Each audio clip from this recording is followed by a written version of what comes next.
সময়ের আগে আসতে পৌঁছায়, আহেড অফ টাইম আমি। কিন্তু আপনারা আমাকে নিয়ে এত ঘোরান, সময় আমার কাছে কম পড়ে যায়।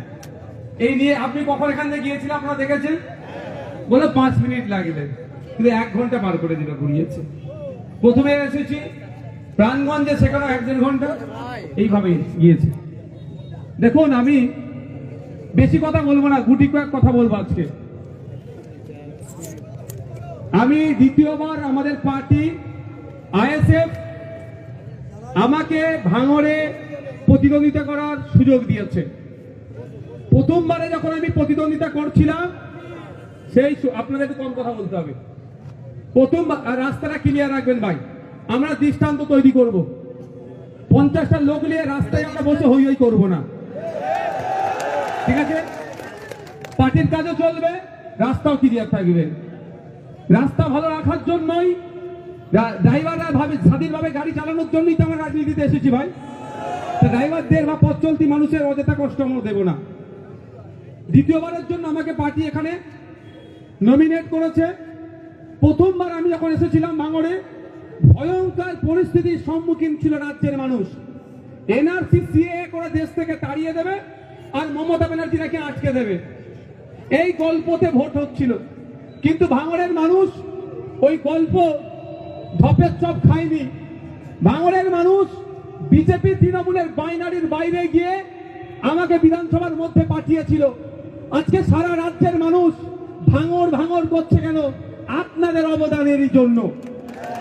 আমি বিধানসভার মধ্যে গিয়ে ভাঙড়ের শিক্ষা, স্বাস্থ্য, কর্মসংস্থান, এদিকে কোল্ড স্টোর, লাইব্রেরি, রাস্তাঘাট, লাইট, ক্যামেরা থেকে শুরু করে আপনার লেদার কমপ্লেক্সের যে দুরবস্থা, এখানে নতুন কর্মসংস্থান তৈরি করা, স্কুলের পরিমাণ কম, স্কুল নতুন তৈরি করা, নতুন কলেজ তৈরি করা, শুধুমাত্র নয়, ভাঙড়েরকে সবসময় বোম গুলিতে দেখানো হয়, কিন্তু ভাঙড়ের ছেলেরাও জাতীয় স্তরে, আন্তর্জাতিক স্তরে গিয়ে মেডেল নিয়ে এসেছে, বাংলার নাম তথা দেশের নাম উজ্জ্বল করেছে।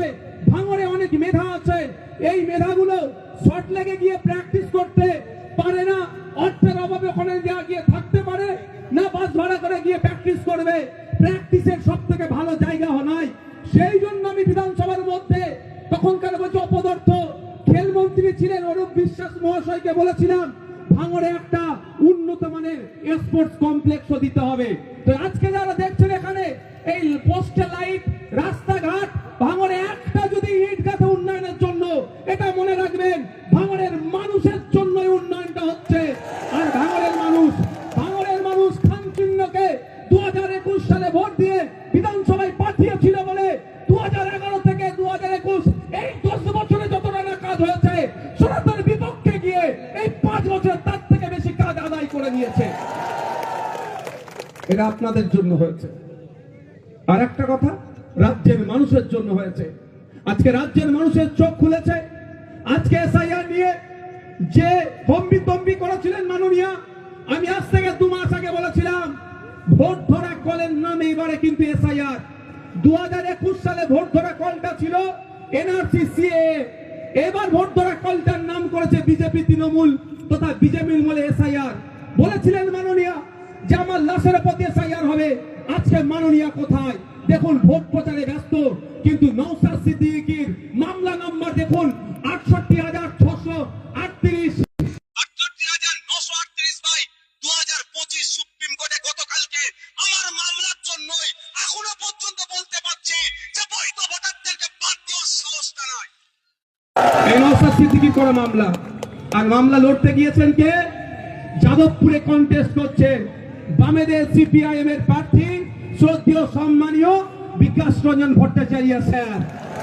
মাথায় রাখবেন, একটু মাথায় রাখবেন, কারা লড়াই করছে আপনাদের জন্য আর কারা নকল যুদ্ধ দেখাচ্ছে। যদি সত্যিকারের যুদ্ধ বিজেপির বিরুদ্ধে তৃণমূল করত, এতক্ষণ ঘাটটা ধরে শুভেন্দু অধিকারীকে জেলের মধ্যে রাখতো। কিন্তু দুর্ভাগ্য আমাদের, সারা রাজ্যের মানুষ বুঝতে পারছে না। ভাঙড়ের মানুষ কিন্তু বার্তা যেটা দিয়েছে, বা চোখ কান তারা খুলেছে। যেখানেই যাচ্ছি ভাইজান, এবার আপনার মতো পাস করিয়ে বিধানসভায় পাঠাবো। তাই আপনাদের বলবো, আজকে 2026, 2021-এ যে ভয়ঙ্কর পরিস্থিতি ছিল তার বাইরে গিয়ে আপনারা আমাকে পাঠিয়েছিলেন 26,151টা লিড দিয়ে খামচিহ্নকে। তখন কিন্তু দেশ থেকে তাড়িয়ে দেবে এই গল্প ছিল, এনআরসি সিএএ করে বিজেপি চলে আসবে এই গল্প ছিল, তাই না ভাই? ভয়ের মধ্যে থেকেও অনেকে বিশ্বাস করতো, ভালোবাসতো, কিন্তু বিজেপি চলে আসবে বা এনআরসি সিএএ করে তাড়িয়ে দেবে, ওই জন্য ভাইজানকে ভালোবাসলেও ভোটটা গতবারে দেয়নি। তাই আমার বিশ্বাস, ভাঙড়ের মানুষের প্রতি আস্থা, ভাঙড়ের মানুষ যে অল্টারনেটিভ রাস্তা দেখিয়েছে সেটাকে কুর্নিশ জানিয়ে আমি আপনাদের কাছে আশা করছি আগামী 29শে এপ্রিল খামচিহ্নে এত ভোট পড়বে, আগামী 4 তারিখে এই মার্জিনটা ডবল হবে। আশা করতে পারি তো? আমি আপনাদের বলবো কেন আমাকে ভোট দেবেন, কেন খামচিহ্নকে ভোট দেবেন। সময় স্বল্প ভাই, কেন খামচিহ্নকে ভোট দেবেন বা আমাদেরকে কেন ভোট দেবেন, দুটো তিনটে উদাহরণ দিচ্ছি। বিগত 5 বছরে 5টা টাকা তোলাবাজি কারো কাছে হয়েছে? হাত তুলে বলতে পারবে? কেউ বলতে পারবে? উল্টে আমরা দেখুন, যাকে দান করেছি সবটা প্রকাশ করতে নাই, সে লিস্ট আমার কাছে আসে, কেউ যদি চ্যালেঞ্জ করে ধরে ধরে বলতে পারবো। পড়াশোনা থেকে শুরু করে আমরা 1 লাখ লাখ টাকা আমরা দিয়েছি, আমরা 1টা টাকাও কেউ বলতে পারবে না 1টা টাকা মানুষের কাছে তোলাবাজি করেছি। তাহলে তোলাবাজি বন্ধ আমাদের দ্বারাই হচ্ছে। আমরা সর্বোচ্চ ক্ষমতায় আসেনি বলে আমরা আমাদের যতটুকু ক্ষমতা আছে ততটুকু বন্ধ করেছি। কেন আপনি ওই নটোরিয়াস ক্রিমিনালকে ভোট দেবেন না? ও যদি দায়িত্বে পেয়ে যায় পাবেন, তারপরেও বুঝাচ্ছি আমি, কি হবে? তোলা উঠবে, প্রত্যেকটা দোকান থেকে মাসোহারা দিতে হবে। আপনার আমার ব্যবসার জায়গা, এই যে আজকে আমাদের নির্বাচনী সভা হয়েছে, খুব বেশি হলে আমরা দোকানদারের সামনে গিয়ে হাত পাততে পারি যে ভাই আমরা এখানে প্রোগ্রাম করছি, আমরা আর্থিকভাবে দুর্বল, আমাদের কর্পোরেট ফান্ড নাই, আমাদের ওই লেদার কমপ্লেক্সের বড় বড় কোম্পানি বা জুতো কোম্পানি গিয়ে ধরছি না, বা এখানে 6 লেনের আশপাশে যে কোম্পানিগুলো আছে ধরছি না, যদি না টাকা দাও তোমার কোম্পানি বন্ধ করে দেবো। ওই তোলাবাজি আমরা করতে পারি না, আর পারবো না, কিন্তু আমরা হাত পাততে পারি। ভাই আমরা এই প্রোগ্রাম করছি, পার্টির খরচ কিছু দেবেন? সে খুশি হয়ে 500 টাকা দিতে পারে, আর খুশি হয়ে 5টা টাকাও দিতে পারে, আমরা খুশি মনে ফিরে আসবো।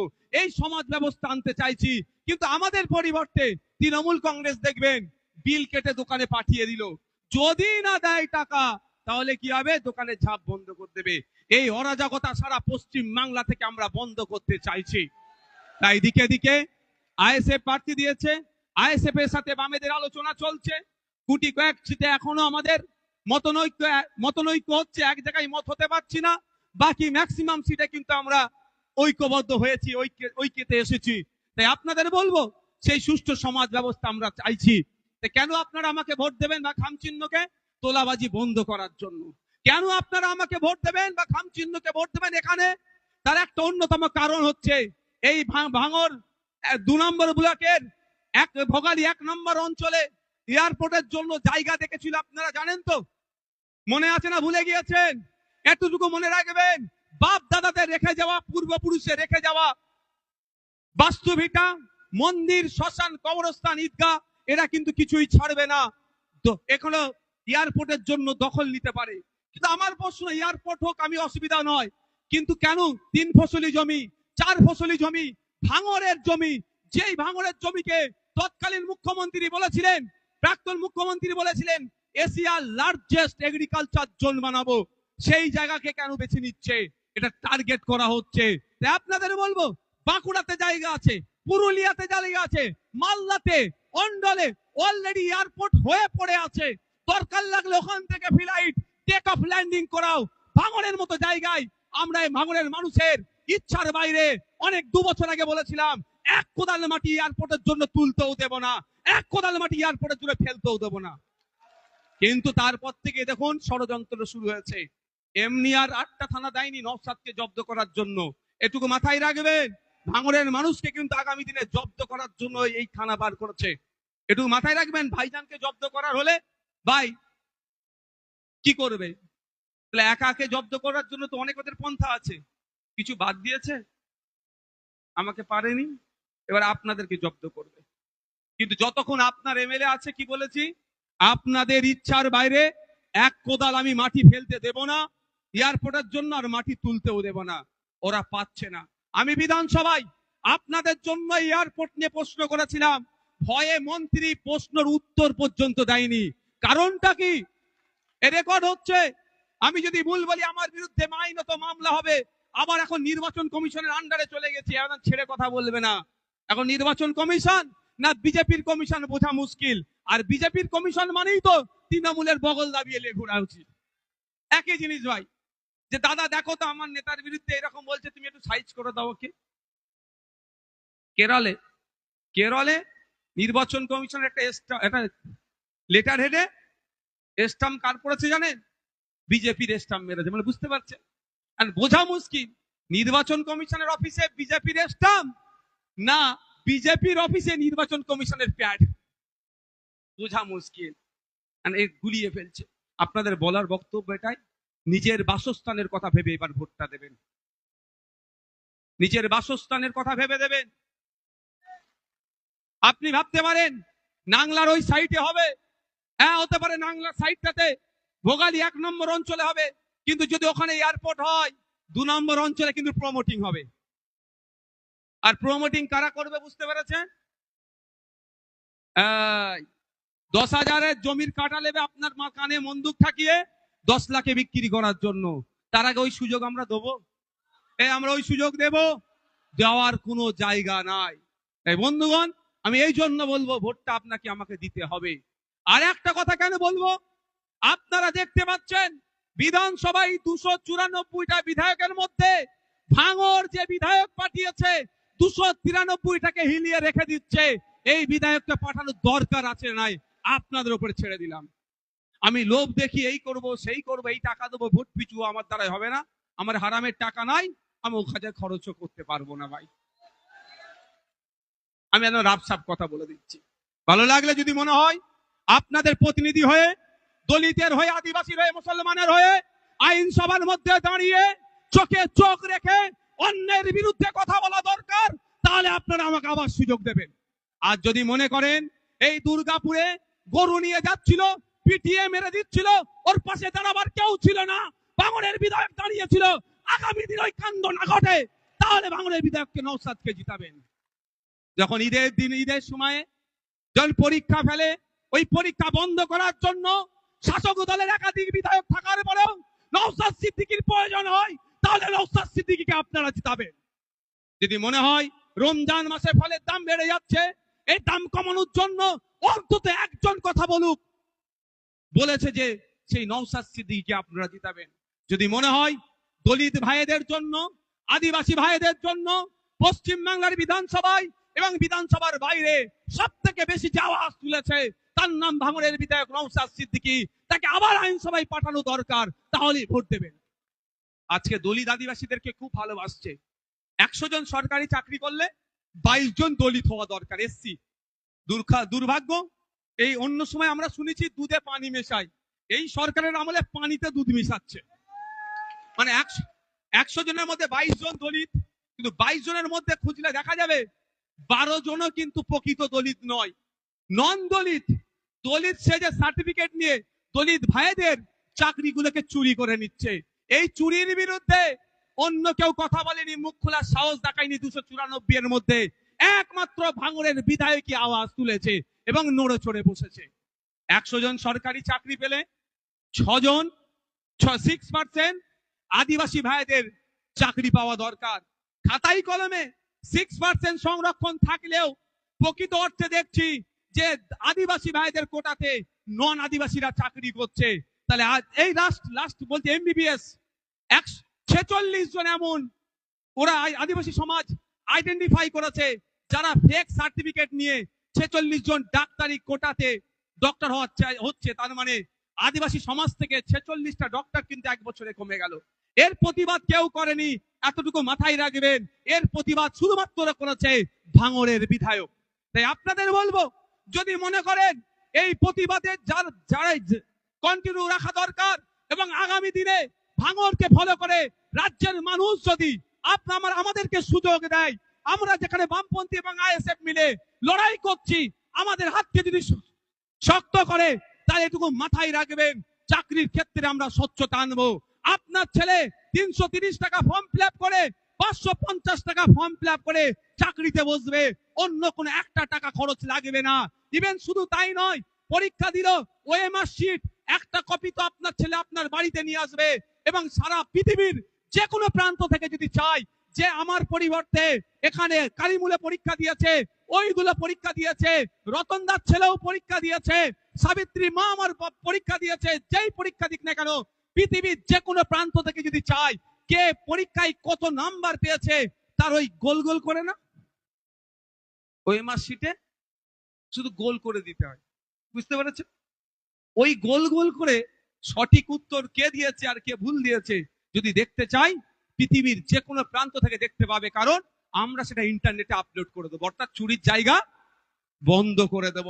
আজকে মমতা ব্যানার্জি ওয়াকাফের জন্য সুপ্রিম কোর্টে গিয়ে মামলা করছে না, কিন্তু মামলা করছে সুপ্রিম কোর্টে কি, যে ইন্টারভিউ ভিডিওগ্রাফি না হয়। বুঝতে পারছেন? আপনার ছেলেটা রিটেনে পাস করেছে, আদিবাসী ছেলেটা রিটেনে পাস করেছে, দলিতের ছেলেটা রিটেনে পাস করেছে, হিন্দু সমাজের ছেলে আর্থিকভাবে দুর্বল কিন্তু রিটেনে পাস করেছে, তার কাছে দালাল চলে যাচ্ছে, 15 লাখ টাকা রেডি করে চাকরি পেয়ে যাবে। কিন্তু আপনার বাড়ির ছেলেটার মেধা আছে, আপনার বাড়ির ছেলেটার মেয়েটার মেধা আছে, 15 লাখ টাকা জোগাড় করার মতো সমর্থ নয়, আপনার ছেলে বা মেয়ে চাকরি পাচ্ছে না, আর যাকে চাকরি দিচ্ছে যুক্ত অক্ষর বানান করতে পারছে না। এটা বন্ধ করা দরকার আছে না নাই ভাই বলুন? এটা বন্ধ করার জন্যই আপনাদের বলছি, শুধু ভাঙন নয়, এবারটা রাজ্যের কোনায় কোনায় পৌঁছে দিতে চাই। 15 লাখের চাকরি নয়, 330 টাকাতেই চাকরি হবে, 550 টাকাতেই চাকরি পাবে সে, তার ব্যবস্থা করব। আমরা কি করব? আমরা কি করবো এটা শুনে রাখা দরকার। যখন ইন্টারভিউ যাবে, ভিডিওগ্রাফি হবে।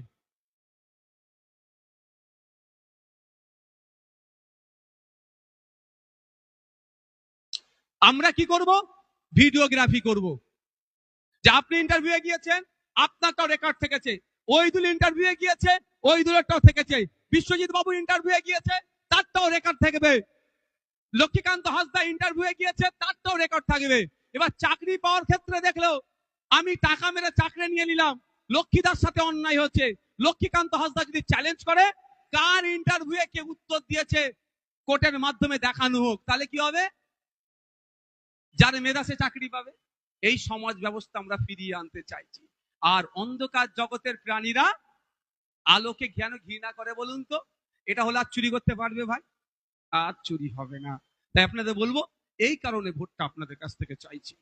আপনারা বলুন, আপনাদের ভোট নিয়ে আমি একটু জানতে চাই, আপনাদের সাথে প্রতারণা করেছি? একটু আওয়াজ দেবে। আপনাদের ভোট আমি বিক্রি করেছি? আপনাদের ভোট নিয়ে আমি মিনিস্টার হতে পারতাম, এটা আপনারা ভালো করে জানেন তো নাকি? এটা জানেন তো নাকি? একটা নয়, একাধিক মিনিস্টার হয়ে যেতাম। একজন মাথার উপরে কে দাঁড়িয়ে আছে নাকি? গেট আছে, আমি দেখে তো উঠেছি, সুপারিনটেন্ডেন্ট সাহেব এসে হাজির, এসে বলল আপনি এখন আমার কাস্টডিতে আছেন। ভালো কথা, যে আপনার যদি বাইরে বার হওয়ার দরকার লাগে বলবে, আমি আপনাকে আমার একটা সিপাই দেবো। কারণ কি? সেখানে গিয়েও তো আইএসএফ এর প্রচার হচ্ছে। যেই থেকে শুনেছে যে জেলে রাত্রিরে নওশাদ সিদ্দিকী আসবে, খবর তোদের কাছে আছে, জেলেও টিভি চলে, ওরা সেই উত্তাল যে নওশাদ ভাইজান এসছে দেখবো। আর রাত্রে এসে আমাকে বলছে আপনি যদি বাইরে বার হন, এই চোরের কথা বলি শেষ করে দেবো। বলে না যে ঢেকি স্বর্গে গেলেও কি হয়, আর চোর জেলে গেলেও চোর হয়। আমি স্যার প্রমাণ দিয়ে দিচ্ছি। তো আমি বললাম ঠিক আছে সাহেব, যথারীতি ওখানে মন্দিরও আছে মসজিদও আছে ভাই, ওই জেলের মধ্যে সত্যি কথা বলবো, শুধু মসজিদ আছে এরকম ব্যাপার নয়, মন্দিরও আছে মসজিদ আছে, নামাজ পড়ার জায়গা আছে। আমি নামাজে যাব। তো যখন জোরের নামাজ আজান হয়েছে, নামাজ আমাকে নিয়ে যাচ্ছে, সব ঘিরে ফেলেছে আমাকে, দেখা করবে আমার সাথে। আমরা কত 8-10 জন ছিলাম এক জায়গায় মনে হয়, সব জেলের লোক ঘিরেছে। ভালো কথা, ভালো লাগলো খুব, নামাজ পড়ে আসলাম। এবার আমাকে 10 সেল বলে একটা আছে, সেলের মধ্যে রেখেছিল, আমি একটা রুমে একা পরে এরকম 10 জন 10টা এরকম রুম আছে একটা। আমাদের কি করতো, সকালে উঠে গেট খুলে দিত আর সন্ধ্যাবেলা ওই গেটটা বন্ধ করতো। মানে 10 জন যেখানে আছে ওই 10 জন আমরা কথা বলতে পারবো নিজেদের মধ্যে, কিন্তু রাত্রিরে যখন ঢুকাবে আলাদা আলাদা রুমে থাকবে। দেখ, তো ওই তখন আমাকে খুলেছে সকালবেলা, প্রথমে যখন রাউন্ড মারলাম, তারপরে এরাও বুঝতে বললো তাহলে এই ছেলেটা কে। সবাই তো বুঝতে পারছিল এরা এত পরিচিত, কারণ তখন আমার সাথে সব ভাব জমালো, কথা বললো, অনেক রকম লোক ছিল, দেখ বলার দরকার নেই কে কেমন লোক ছিল। তারপরের দিন আমাকে গল্প শোনাচ্ছে, বলছে কি হচ্ছে, পার্থবাবুকে একজন মল ছুঁড়ে মেরেছে। বুঝতে পারছেন আমি কি বলছি? বুঝতে একটু সাধু ভাষায় না বললে অসুবিধা হবে, স্টেজ সাধু ভাষায় বললাম, বুঝতে পারছেন তো। আর আমাকে বার হওয়ার জন্য লোক আকুল ব্যাকুল হয়ে থাকতো দেখার জন্য। আর পার্থবাবু লজ্জায় বাইরে বার হতো না, বাইরে বার হলেই লোকে চোর চোর চোর চোর চোর চোর করতো। তো আমার এই ভাইরা যারা আছে কেউ বলতে পারবে না অভিযোগ কারো নামে নেই, এটা আমরা বুক ফুলিয়ে বলি। এই নেতৃত্বদের হাতে যদি আপনার আগামী দিন ভাঙর দায়িত্ব তুলে দেন, নিশ্চিতভাবে বলতে পারবো আপনি আপনার অধিকার নিয়ে মাথা তুলে বাঁচবেন। বন্ধুগণ, বক্তব্য আমি একদম আর 1 মিনিট বলে শেষ করে দেব। সেটা হচ্ছে আগামী 29শে এপ্রিল আসছে দিন, আগামী 29শে এপ্রিল আসছে দিন, আগামী 29শে এপ্রিল আসছে দিন, আগামী 29শে এপ্রিল আসছে দিন। শুধু আপনি ভোট দিলে হবে না, আপনাদেরকে দায়িত্ব নিতে হবে। আমার যারা তৃণমূল করে, যে ভাইরা তৃণমূল করে, তাদেরকেও বুঝাতে হবে, ভাই তুমি তৃণমূল করছো, যা করছো করো, ভাইজানকে আমাদের বিধানসভায় পাঠাতে হবে। তোমার হয়ে কথা বলার লোক কোথায়? 43টা মুসলিম বিধায়ক আছে, 68টা দলিত বিধায়ক আছে, 18টা মতো আদিবাসী বিধায়ক আছে। অন্যায় তারা কেউ মুখ খোলার সাহস পায় না, ভাঙড়ের বিধায়কই মুখ খোলে। যদি মনে করো এটা এই বলার লোকটাকেও কমিয়ে দেবে, আগামী দিনে ওই মব লিঞ্চিং হয়ে যাবে, আপনার পাশে কেউ দাঁড়াবে না। মানুষের স্বার্থে, ভাঙড়ের স্বার্থে ভাঙড়ের বিধায়ককে আবার পুনরায় নির্বাচিত করতে হবে। আপনাদের কাছে কি আশা রাখতে পারি এবারে মার্জিনটা ডবল হবে? 26,151টা লিড ছিল গতবার, এবারে ডবল হবে। এই দূরে যারা আছেন এই আশা রাখতে পারি তো নাকি? এই আশা রাখতে পারি তো নাকি? তাহলে আগামী 29শে এপ্রিল, আগামী 29শে এপ্রিল, আগামী 29শে এপ্রিল শেষ করবে একটা কথা বলে। আবারও বলছি, যদি ভালো না লাগে আমাকে ভোট দেবেন না, ভোটের জন্য মারামারি করবেন না। 50 বছর, 30 বছর, 40 বছর একসাথে বসবাস করছেন, ভোটের জন্য মারামারি করবেন কেন? অনুরোধ এটাই। আর কেউ ক্যানিং থেকে, কেউ ফুরফুরা শরীফ থেকে এসে মারামারি লাগিয়ে দিয়ে চলে গেল, ওই ফাঁদে পা দেবেন না। ভাঙড়ের মানুষ একসাথে থাকবেন। কদিন আগে একটি ছেলের ভিডিও ভাইরাল হয়েছে, ক্যানিং পূর্বে ভাঙড়ের একজনকে দাঁড় করিয়েছে তৃণমূল। মনে আছে তো নাকি ভাঙড়ের মানুষকে কিভাবে অপমান করেছে? এর অপমানেরও জবাব দিতে হবে। তৃণমূলের বন্ধুদেরকেও বলবো, সত্যিকারের অর্থে যদি আপনি ভাঙড়ের বাসী হয়ে থাকেন, আপনারকেও কিন্তু অপমান করেছে, এটা মাথায় রাখুন। ভাঙড়ের মানুষকে অপমান করেছে, এর জবাব ভাঙড়ের মানুষ আগামী দিনে দেবে দেবে দেবে, আমি আশা করছি। ভাঙড়ের একটা ছেলে যদি তৃণমূল প্রার্থী করে, সঙ্গে সঙ্গে তার চরিত্র হনন হয়ে যাচ্ছে, সে বহিরাগত হয়ে যাচ্ছে না। আর ক্যানিং পূর্ব থেকে এসে ভাঙড়ে দেখালে সে ভাঙড়ের জামাই নাকি? হ্যাঁ, কতটা খারাপ বলে ফেললাম নাকি আবার? জ্বালা আমি। আচ্ছা, ভাঙড়ের জামাই বলাটা আমি তুলে নিলাম। ভাঙড়ে কি আত্মীয় হয় নাকি ভাঙড়ের মানুষের? তাহলে উনি এখানে এসে কন্টেস্ট করবেন, তখন বহিরাগত নয়। আর ভাঙড়ের একজন যে যদি ক্যানিং এ কন্টেস্ট করে, তখনই বহিরাগত হয়ে যাবে। এ कैसे चलेगा? ये तो नहीं होना चाहिए। फिर जवाबটা দিতে হবে। तो इसका जवाब हम लोगों को देना पड़ेगा। कैसे हम लोग देंगे? वोट से देंगे। और हथियार, बोमा, पिस्तौल कुछ नहीं चाहिए हम लोगों को। सबसे बड़ा हमारा पास जो हथियार है वो क्या है? हमारा वोट। आर्टिकल 326 सबसे बड़ा हमारा हथियार है, कॉन्स्टिट्यूशनल पावर है, उसको हम सही से इस्तेमाल करेंगे। आने वाला दिन में, आने वाला 29 अप्रैल में हम लोग हमारा जो राइट है सही से इस्तेमाल करेंगे। হবে তো নাকি ভাই? সকলে ভালো থাকবেন, সুস্থ থাকবেন। প্রশাসনের বন্ধুদের ধন্যবাদ জানাবো। यहाँ पे जो सेंट्रल फोर्स आए हैं उनको भी हम अभिनंदन, थैंक यू बोलते हैं कि